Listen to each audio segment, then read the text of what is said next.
Bonjour, aujourd'hui je vais vous parler du défibrillateur automatique implantable. Donc, qui sont les gens visés? Les gens visés sont les gens qui ont de l'arythmie et la bradycardie. La bradycardie est une condition où que les gens ont un battement de cœur sous 50 battements par minute. Cela peut entraîner des malaises. La moyenne d'âge des gens qui ont le pacemaker est d'environ de 80,9 ans et ces gens sont surtout à risque parce que leur système immunitaire y est moins puissant que, disons, quelqu'un qui a 25 ans.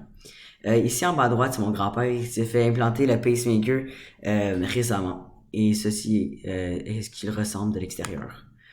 Euh, Qu'est-ce qu'un battement de cœur normal? Il faut savoir que le cœur est un organe musculaire qui sert à se contracter et expulser et à propulser le sang dans les réseaux sanguins.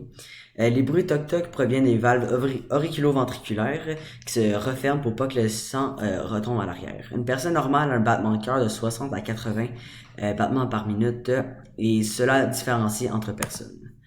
Donc, la description du défibrillateur et sa composition, il est fait de trois parties. Un générateur d'impulsion, il y a des électrodes et les sondes. Les sondes, où par le choc, il passe.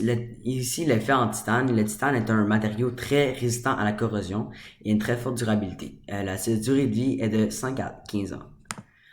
Donc, l'implantation.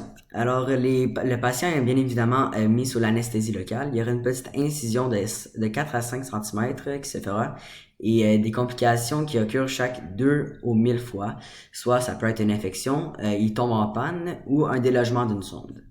Donc, le fonctionnement du pacemaker. Le pacemaker est un ordinateur qui surveille le battement de cœur en permanence. Il se déclenche seulement s'il détecte une absence de battement de cœur. Il émet un choc électrique pour rebattre le cœur et équilibrer le rythme cardiaque. Merci d'avoir écouté.